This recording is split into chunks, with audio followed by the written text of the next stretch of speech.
Está claro que el médico y el abordaje médico hoy tienen un poder superlativo a la hora de hablar de salud. Por eso es tan importante escuchar otros enfoques, otras maneras de mirar la problemática de la niñez y las problemáticas vinculadas con el aprendizaje. Ya que usted hablaba un poco de estas especies de etiquetas que se endosan al niño.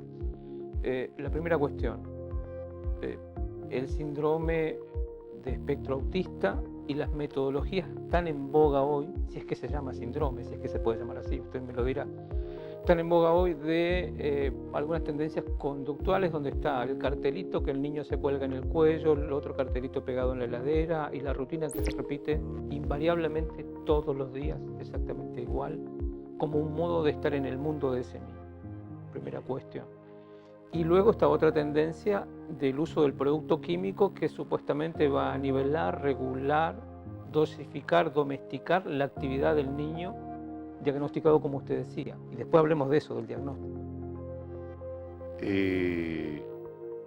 Así como veníamos delineando la comprensión de cómo se mueve la ciencia hoy en día, debo anotar al margen que no es imprescindible que la verdad sea buscada a través de la reducción a el mínimo recorte de lo real, porque tenemos métodos hoy de investigación que nos permiten tener en cuenta al mismo tiempo una serie de variables y que nos permiten afirmar el grado de veracidad y el grado de validez de nuestros hallazgos en el campo de la investigación,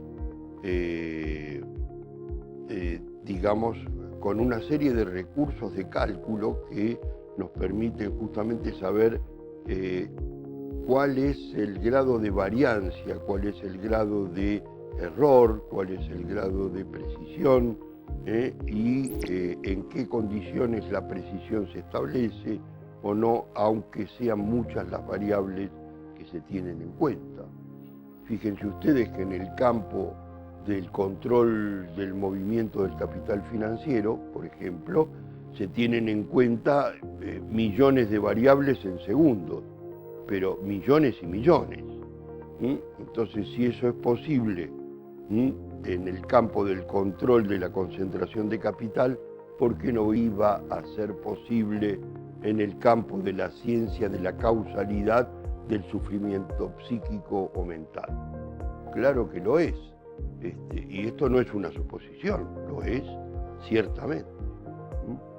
Entonces, digamos, se trata de una elección ética. ¿Por qué se elige éticamente el modo reduccionista al mínimo recorte? Porque apropiarse de ese objeto mínimo es mucho más fácil que apropiarse del objeto variable máximo, o el que aparece en el fenómeno espontáneo. ¿Y qué ventajas tiene apropiarse de ese objeto? Bueno, desde que nació el capitalismo y, digamos, el despotismo ilustrado y sus variantes tomaron la forma de la sociedad burguesa, que es la que hoy predomina en el planeta. Bueno, desde entonces esta modalidad de establecer las relaciones sociales y las relaciones de producción nos enseñaron, y a veces aprendemos cosas que no son tan buenas, nos enseñaron a que quien se apropia del objeto que causa el movimiento de los humanos, que causa las consecuencias en el campo del pensamiento, de la manera de ver las cosas, de los lazos sociales y del modo de gozar de la vida, el que se adueña de ese objeto causa tiene el poder. Por tanto,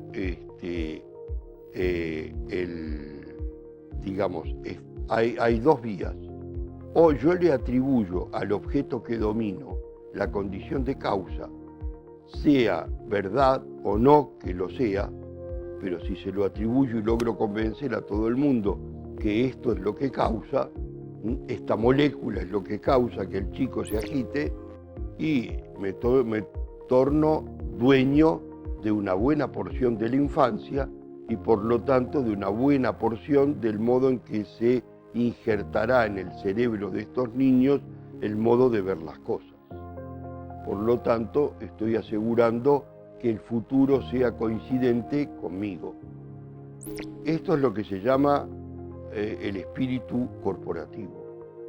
Nosotros vivimos penetrados y atravesados por el espíritu corporativo en casi todos los aspectos de nuestra vida.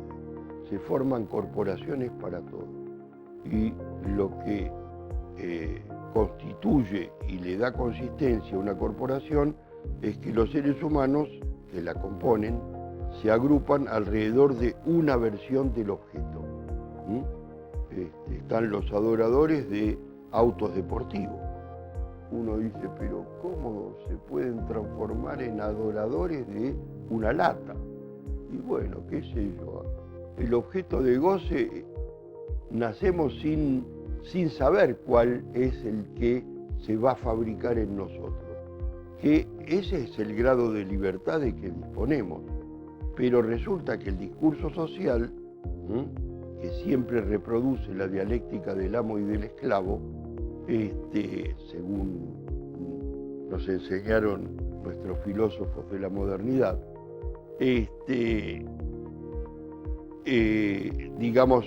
tiende a ponernos en el lugar en que nos interroga, bueno, pero vos vas a estar del lado del esclavo o del lado del amo. Y es una elección donde yo diría ninguno de los dos polos en realidad nos puede dejar satisfechos. La insatisfacción es constante. Y hemos fabricado un tipo de sociedad que se agrupa alrededor de la producción de objetos. Los humanos producimos objetos de todo tipo, todo el tiempo y siempre más y más y más. Porque tenemos la ilusión de que finalmente vamos a encontrar el objeto perfecto, ese que es capaz de satisfacer todos los ángulos de nuestra necesidad y nuestro deseo.